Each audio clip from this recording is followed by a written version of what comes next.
Hi views, welcome back to Harsha kitchen. இன்றைக்கி நம்ம வீடியோவில் ரொம்ப சூப்பரான ஸ்வீட்டான குட்டீஸ் மட்டும் இல்லாமல் பெரியவங்களை விரும்பி சாப்பிட்ற மாதிரி பால் கொழுக்கட்டை ரெசிபி எப்படி செய்யலாம் இந்த வீடியோவில் பார்க்க போகிறோம். இது வரைக்கும் நம்ம சேனலை சப்ஸ்கிரைப் பண்ணாதவங்க சப்ஸ்கிரைப் பண்ணிக்கோங்க. வீடியோ பிடிச்சிருந்தா லைக் பண்ணிக்கோங்க.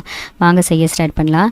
ஒரு மிக்ஸி ஜாரில் கொஞ்சமாக தேங்காய் ஆட் பண்ணியிருக்கேன். இது கூட ஒரு 5 ஏலக்காய் ஆட் பண்ணிவிட்டு நல்லா துருவலாக நம்ம அரைச்சி எடுத்துக்கலாம். இப்போ அரைச்சி எடுத்தாச்சு. இப்போ ஒரு மிக்சிங் பவுலில் 2 கப் அளவு நான் பச்சரிசி மாவு ஆட் பண்ணியிருக்கேன். நீங்கள் வந்து கொழுக்கட்டை மாவு இல்லை இடியாப்ப மாவு எது இருந்தாலும் நீங்கள் ஆட் பண்ணிக்கலாம். இது கூட 1 ஸ்பூன் அளவு சுகர் ஆட் பண்ணிக்கலாம். 1 இன்ச் அளவு நம்ம உப்பு ஆட் பண்ணிக்கலாம் கொஞ்சமாக. நெக்ஸ்ட்டு நம்ம அரைச்சி வச்ச தேங்காய் துருவல் 2 ஸ்பூன் அளவு நம்ம ஆட் பண்ணிக்கலாம். இது எல்லாத்தையும் நல்லா ஒன்றா மிக்ஸ் பண்ணிவிட்டு இது கூட 1 ஸ்பூன் அளவு நெய் இல்லை ஆயில் ஆட் பண்ணிக்கலாம். நான் நெய் ஆட் பண்ணியிருக்கேன் இன்றைக்கி. நெக்ஸ்ட்டு தண்ணி நல்லா கொதிக்கவும் இந்த மாவெல்லாம் நம்ம கொஞ்சம் கொஞ்சமாக தண்ணி ஆட் பண்ணி சப்பாத்தி மாவு பதத்துக்கு நம்ம மிக்ஸ் பண்ணி எடுத்துக்கலாம். நல்லா கெட்டியாக சப்பாத்தி மாவு அளவுக்கு நம்ம மிக்ஸ் பண்ணி எடுத்துக்கலாம். இப்போது கொஞ்சமாக நான் ஸ்பூன்ட்டு நல்லா பரட்டிட்டு மாவை நெக்ஸ்ட்டு கையிட்டு நான் சப்பாத்தி மாவு பதத்துக்கு மிக்ஸ் பண்ணி எடுத்துட்டேன் மாவை. இப்போ பாருங்கள் நல்லா சாஃப்டாக இருக்குது மாவு. இப்போ இதில் வந்து நம்ம லைட்டாக நம்ம கையில் ஆயில் அப்ளை பண்ணிவிட்டு நம்ம வந்து இதை ஒன்றுனா சின்ன சின்ன உருண்டைகளாக நம்ம உருட்டி எடுத்துக்கலாம். உங்களுக்கு என்ன சைஸில் வேணுமோ அந்த சைஸில் நீங்கள் உருட்டி எடுத்துக்கலாம். சின்னதாக உருட்டிங்கன்னா சீக்கிரமாக வெந்துடும்.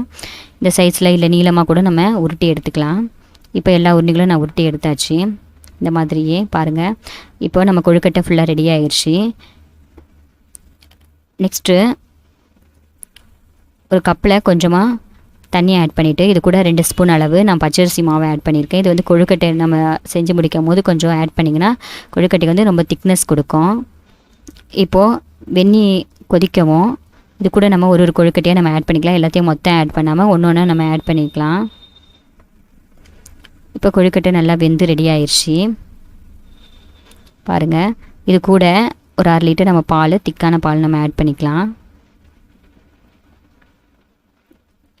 பால் ஆட் பண்ணதுக்கப்புறம் இது கூட நல்லா மிக்ஸ் பண்ணிக்கலாம். இப்போ கொழுக்கட்டை வெந்தது பிறகு தான் நம்ம மில்க் ஆட் பண்ணியிருக்கோம்.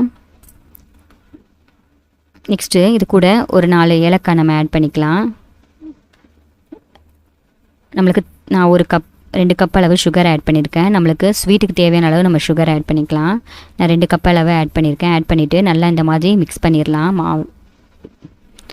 இது கூட நம்ம கடைசியாக நம்ம கரைச்சி எடுத்து வச்சுருக்க அந்த மாவு நெக்ஸ்ட்டு தேங்காய் துருவலை நம்ம ஆட் பண்ணிக்கலாம். ஆட் பண்ணதுக்கப்புறம் எல்லாத்தையும் நல்லா ஒன்றா மிக்ஸ் பண்ணிவிட்டு அடுப்பை சிம்மில் வச்சுட்டு கொஞ்சம் நேரம் நம்ம ஹீட் பண்ணி எடுத்துக்கலாம். இப்போ சூப்பராக பார்த்திங்கன்னா நம்ம கொழுக்கட்டை ரெடி ஆயிடுச்சு. இது வந்து குழந்தைங்களுக்கு பெரியவங்க நல்லா விரும்பி சாப்பிடுவாங்க. இதிலே நீங்கள் வந்து வெல்லம் கூட நம்ம ஆட் பண்ணி நம்ம பண்ணலாம். இந்த ரெசிபி கண்டிப்பாக உங்களுக்கு பிடிச்சிருந்தா வர்ஷா கிச்சன் தமிழுக்கு சப்ஸ்கிரைப் பண்ணுங்கள். தேங்க்யூ.